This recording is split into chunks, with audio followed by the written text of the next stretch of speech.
Hi everybody, welcome to the second episode of the channel. And today in this blog, we are going to know and read about the wasteland afforestation. Means if it's a wasteland, how we can do the plantation in that place. So it's about the study of UPSC, and so afforestation refers to the establishment of forest by artificial means on an area from which forest vegetation has always or long been absent. In order to attain the 33% national forest cover, afforestation is inevitable one. Without afforestation, increasing forest or vegetation cover is incomplete or impossible. So, what is the objectives of afforestation? By afforestation we can do the things I'm saying now, like to increase the forest or vegetative cover of a nation, to increase the industrial wood production, to meet out the needs of the increasing human needs like fuel, fodder, small timber, etc. Then to improve the general environment, to protect the agro ecosystems, to protect the catchments areas and conservation of soils, to reduce the pollution, to increase the aesthetic view of a landscape, and afforestation of different kinds of wastelands. Now we are saying in details from now.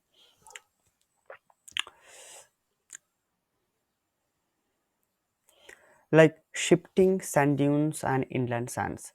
Uh, uh, then come salt affected soils. We can do afforestation in depending on the place. Afforestation is divided into such things. First of all, the shifting of sand dunes and inland sands, uh, like Thor Desert. Then come salt affected soils, the soils which have salt content is more, like near the sea or ocean, this type near the ocean area, mangrove forest, this type of area we can how we can do afforestation.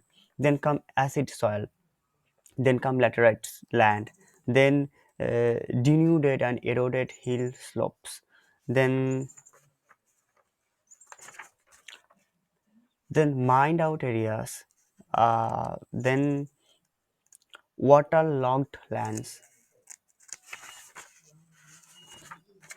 then canal banks, dry lands, rock cut crops lands, gullied and riverine lands. So now we are going to read this thing. So what is uh, shifting sand dunes and inland sands? Like these lands are distributed in Rajasthan, like Thor, I already told, Gujarat, Haryana, and Punjab and part of Tamil Nadu. In Tamil Nadu, this is particularly known as theri soils. These soils have low fertility due to poor structure, because poor structure means there is no nutrition in the soil, and low clay content, low biological activity. The biological activity means the living place of some animals like microorganisms or etc. Poor organic matter content and moisture. There is no moisture, means the water content is very low. We know that in sand the water content is very low, and this is what here in this book I Indian Forestry by Manikandan and Prabhu, page 55, silviculture, they are saying. So what is the afforestation measures of this place? The afforestation work comprises of sand dune fixation and stabilization through micro windbreaks, creation of windbreaks and shelter belts, and development of fuel and fodder blocks. The breaks are erected by planting twigs of trees and bush woods. These are planted at definite spacing in a checkerboard pattern. Planting is carried out after start of monsoon. In the first year, 6 to 8 watering are needed, and a minimum of 3 watering should be carried out in the second year. Fencing and weeding are done if necessary. The shelter belts and windbreaks are created by planting hardy and fast growing species. Above all, the success depends on the control of grazing and other biotic factors. What is the choice of species of this place? What species we can do use in plantation of this place? Like species selected for afforestation of sand dunes must be drought resistant, means xerophyte plants mostly, and living well developed root system, and the plants which have a well defined root system. The tree should be able to penetrate deep into the soil for moisture and nutrients uptake, because in sands the water content is very deep. The root system should be multi-layered. The species should withstand high temperature and severe frost. The species should be a good copicer and should be able to provide firewood, posts, fodder, etc. Means we can do those things up when the plant grow or plant the dry, when the tree will die. So what is a tree? Shrubs, grasses we can use. Trees like Prosopis juliflora, as a directa indica, then acacia species. Then shrubs we can use Ziziphus numularia. Then grasses we can use like Laceurus syndicus. Now come we're entering in salt affected soils. Like its examples are saline soil, alkaline soil, saline alkaline soil, and in this place afforestation techniques like there are three technique: rigid French method. The trees are planted on 50 to 100 semi-high ridges, and trenches between the ridges are used for draining excess water. This method is suitable for coastal area. If the water area is coastal area, we can use this method. Then subsurface planting in auger holes. Planting is done at a subsurface level that contains low salt. The saplings are planted in auger holes for 30 to 45 semi deep. Then come planting in furrow cum irrigation canals. Saplings are planted at 30 semi deep trenches or furrows. So, and then there come a reclamation measures. Soil amendments such as gypsum, organics like manure, straw are added to improve the physical and chemical properties of the soil. In case of gypsum, it is incorporated well while plugging, followed by leaching with good quality of water. Mm, then what is the choice of species here? The species should tolerate the high salt content, because the soil has high salt uh, in it. It should have the ability to extract more salts from soil, so that in long runs it will reclaim the land. The suitable species for afforestation of salt affected soils are turmerics or auriculata, ziziphus species, different type of ziziphus species, Betua monosperma, etc. And uh, also Terminalia arjuna is a suitable species for this area. Then come acid soil. Acid soils means the soils having pH less than 6.5. We know the basic soil, the neutral soil is 7.4, probably 7.4. 7 neutral soil is neutral, means neutral stage is 7 definitely. And before after 7, if it increased towards 14, till 14 it's base, and it's come below 7 it's acidic. So we consider a soil acidic when the pH is less than 6.5. And if the pH is less than 4.5, then it's referred to strong acidic soil. It occurs mostly in high rainfall areas where leaching means the erosion of nutrients due to rainfall uh, uh, from the soil. And this is the leaching. If leaching happens, this the soil become acidic. It also carries due presence of more organic matter. It contains higher amount of aluminum, manganese, and iron, which causes toxicity to plant growth. Phosphorus availability is limited by these elements, and hence it's not available to plants. In this condition, it's essential to correct the soil pH initially. For this purpose, addition of lime, basic slag, pepper, and mild sludge is essential. The increase of the soil pH towards neutral condition. Addition of rock phosphorus is required to supply the needed phosphorus to the plants. In case of planting in these sites, ordinary peat is sufficient for planting, but while filling due out, dug out soil mixed to it 1 to 2 kg of organic manure and 1 kg of lime. This mixture used for filling the pits. Lime actually helps to reduce the acidity of the soil. The choice of species should be tolerate to acid conditions. Species suitable for this area are Xylea, Xylocarpa, Elianthus, Artissima, Albizia procera, etc.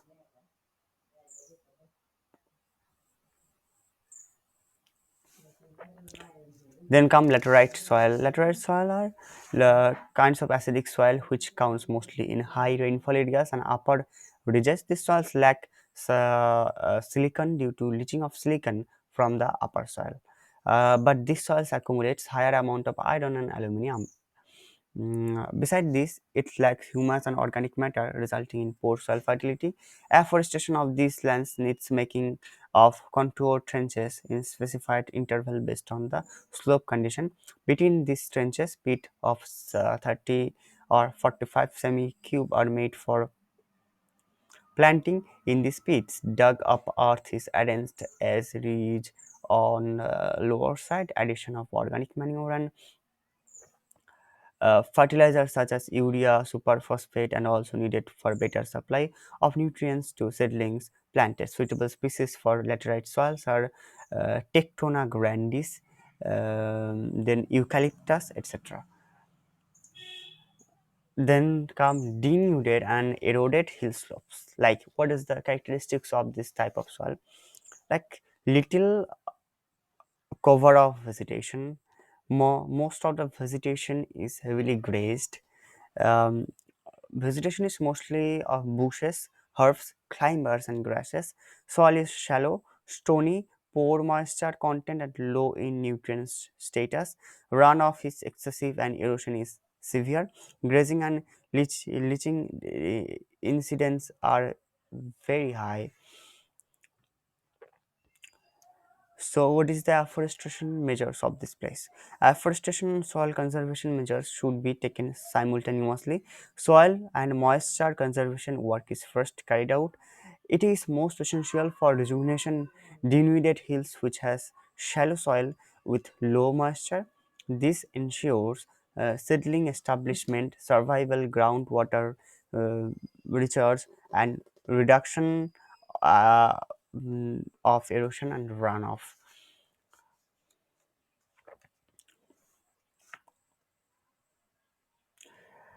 So there are different type of species we can use in this place of like denuded and eroded hill slopes, and these are based on the climatic condition. Like if the area is temperate region, then Pinus roxburghi, Pinus, uh, uh, Wallichiana, etc. we can use. Then if the area is moist subtropical region, is Pinus cassia.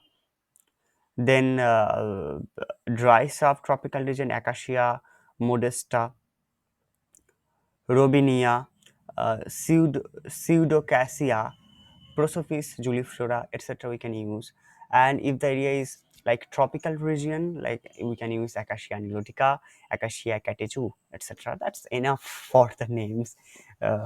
Mined out areas means where we do mining, like mining of ores and other things.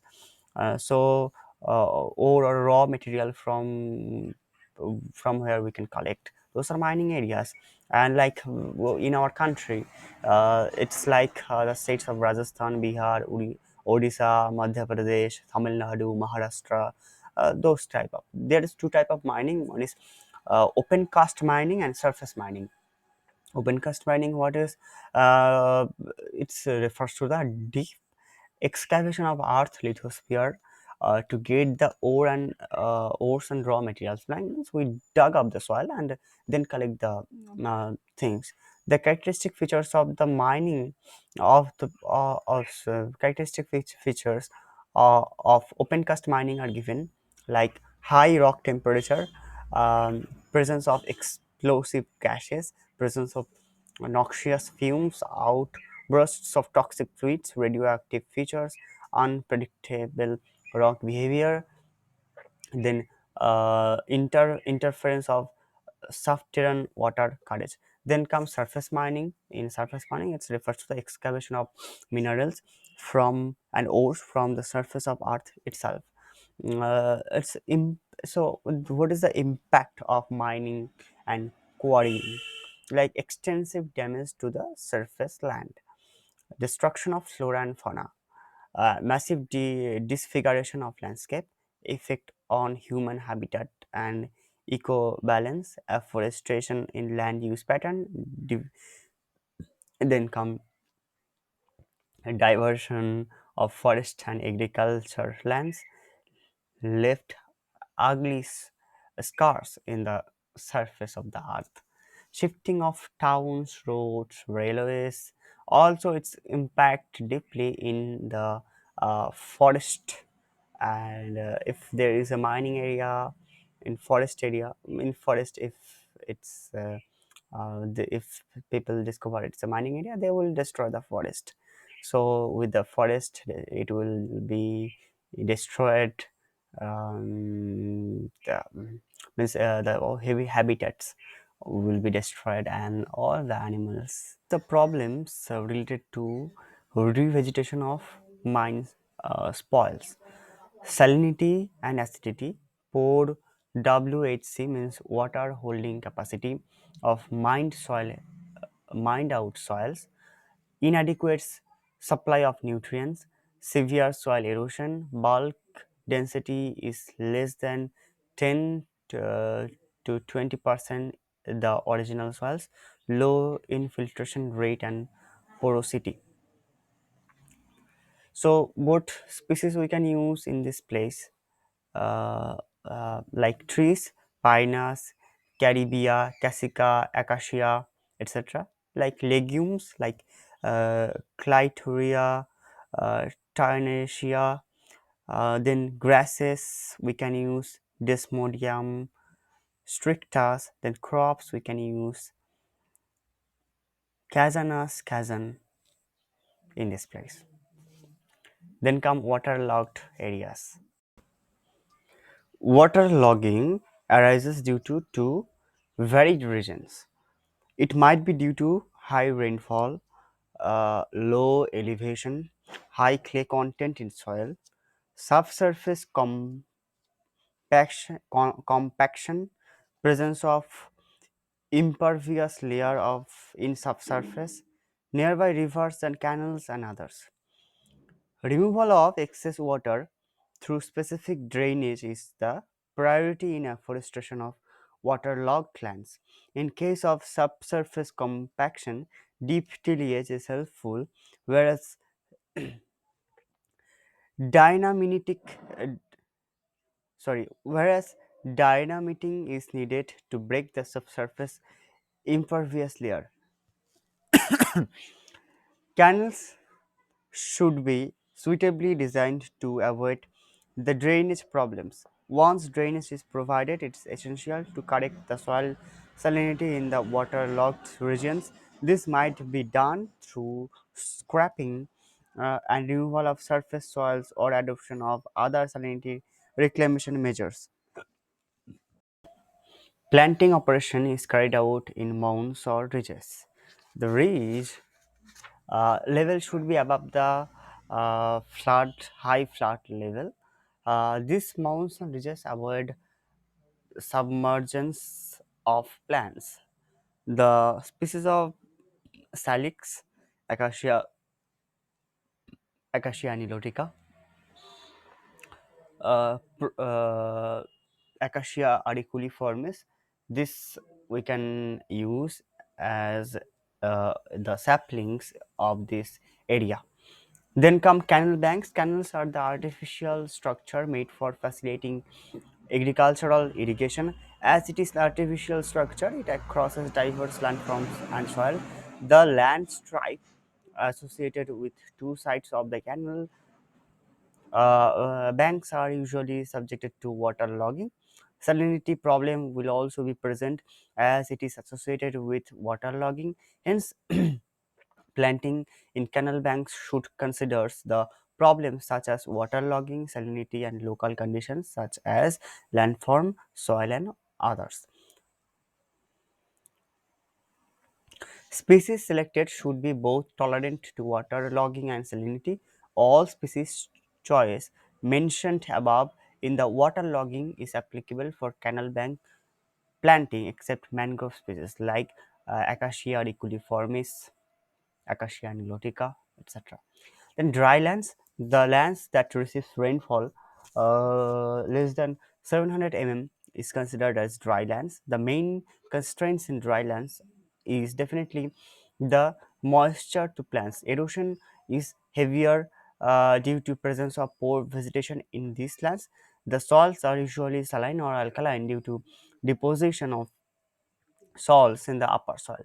As a result, afforestation works mainly concentrates on soil's moisture conservation approaches. Soil working includes contour trenches and staggered trenches of size 3.5 meter, 60 semi, 45 semi at a spacing of 11 meter, and species selection made according to the local needs like eucalyptus, eucalyptus, then Dendrocalamus strictus, Melia species, Acacia catechu, Acacia nilotica, etc. Then come rock outcrop plant. If where the lands are resulted due to severe soil erosion, and the species are the Prosopis juliflora, Starculia species, etc. Then gullied and riverine lands. The lands are severely eroded by water. Here, soil depth is limiting factor besides devoid of organic matter content. As a result, soil fertility is very poor, and of these lands, vegetation is also poor. So, afforestation of these lands needs three level of approach. First, catchment areas of these riverines and gullies and to be addressed suitably. Contour baths are constructed at suitable intervals. Wastelands near riverine are afforested. Gully plugging is to be carried out wherever is necessary. In second step, slope height and reference slope is addressed. In slopes less than 30%, continuous trench is made at suitable intervals. Then staggered trenches of suitable size are made at an interval of 3 to 4.5 meter, and after every fifth line, the continuous contour trench is made. Finally, valley needs to be attempt here. Continuous trench is made with a size of 60 semi, 45 semi at every 3 meter interval. And depending upon the slope position, if the species are there, we can select slope head, flat tops, Dalvar Gaseosu Albizia Libec. If the eroded slopes, valley bottoms, if Prosopis juliflora, Acacia nilotica, Albizia lebec, etc. Grasses and legumes you can use in this case.